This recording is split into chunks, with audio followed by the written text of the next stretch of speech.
Breaking tonight, the Justice Department formally appeals the order by the Seattle judge stopping President Trump's travel ban after another day of protests throughout the country and the world. Hello and welcome to Justice. I'm Judge Jeanine. Thanks for being with us tonight. President Trump tonight at his Mar-a-Lago estate in Florida.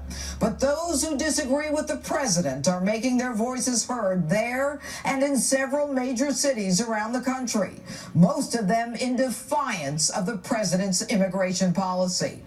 Part of that immigration policy, a travel ban affecting 7 countries, was halted by a federal judge in Seattle last night. But the Department of Justice late this evening formally appealed that ruling after the president himself called it ridiculous. Which brings me to my opening statement. Federal Judge James Robart has put a nationwide halt to President Trump's temporary 7-nation travel ban. This halt needs to be reversed. It will be reversed, and here's why.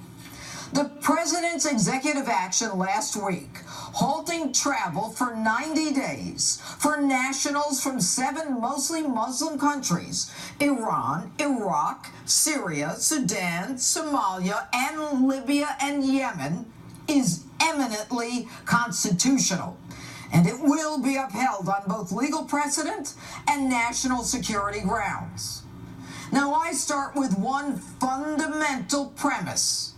No one has the right to enter the United States unless he or she is a citizen of the United States.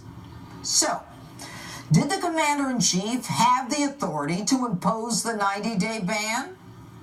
Every president has wide latitude to protect the homeland, and no one has the right to usurp that presidential authority. Section 212F of the Immigration and Nationality Act of 1952, codified under Title 8 of the United States Code, Chapter 12F says yes, and every president since Jimmy Carter, and yes, including Barack Obama, has used this statute to prohibit entry of certain individuals when entry would be contrary to your national interests. Some presidents used it to a greater extent than others, but nonetheless, the actions were legal. Every president has the inherent right in his foreign affairs power, the ability to exclude people who may cause harm to you. And if that power isn't enough for you, Congress added its own imprimatur, passing a bill signed into law that a president has in his foreign affairs power the ability to do just that.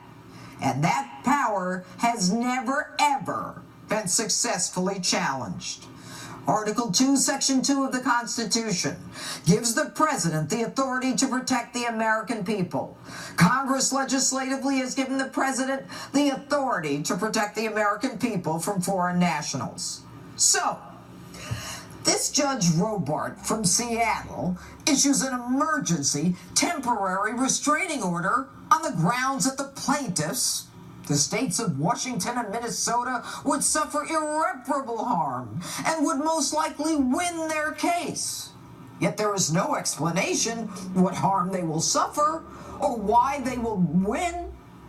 On the other hand, a Boston federal judge who last week also issued an emergency stay on the same grounds of irreparable harm and the likelihood of success has declined to extend that order, saying that the president did have the authority to apply extra vetting measures to travelers coming into the country from those specific countries. Now, both of these federal judges had in front of them Lady Justice and their jobs to balance the scales. On the one hand, on the one scale, the interest of foreign nationals, plaintiffs, and on the other scale, the security of the American people. Now, although the Boston judge, after further review, did not extend the order, both of them judged that the plaintiff's emergency more immediate and weighty than the security of the American people. Now, this is a kind of action that puts our country into a constitutional crisis. For a judge to say that foreign nationals' rights take priority, even though the president has determined that reviews from before are now insufficient, when that judge has virtually none of the information that the commander-in-chief has, is somewhat radical. Not surprising, given that Judge Robart is known for his community activism and controversial statements like Black Lives Matter in his federal court in 2016. Point. Last weekend, everyone who arrived was ultimately let in. But was there chaos? Yes. But the only chaos was created by the protesters and certain members of Congress pimping for votes. And speaking of chaos, let's get a few things straight right now. You do not have the right to destroy property, public or private. You do not have the right to break windows, assault, hit, or spray mace in the face of another person. All of the above are crimes. The First Amendment does not give you the right to commit a crime. But if you do, you have the right to remain silent. You have the right to an attorney. If you cannot afford one, one will be assigned to you. And you tender snowflakes out there, so distressed, so depressed, so fearful of free speech that you must retreat to a safe zone with your crayons, must be schizophrenic, because now you're dressed like black ninjas looking to burn down buildings. You don't have the right to block traffic, to stop me from catching an airplane in case I want to visit my sick mother, or block him in case he's got to go for a job interview. Your rights are not superior to mine. You don't like the president? That's just too bad. Get out and vote next time. So the bottom line, every sovereign nation from the beginning of time, dating back to the Bible, has been able to determine who can and cannot enter their nation. Donald Trump has taken bold action, just like he said he would, shocking the world. Make no mistake, we do live in a dangerous world. There are legitimate national security concerns.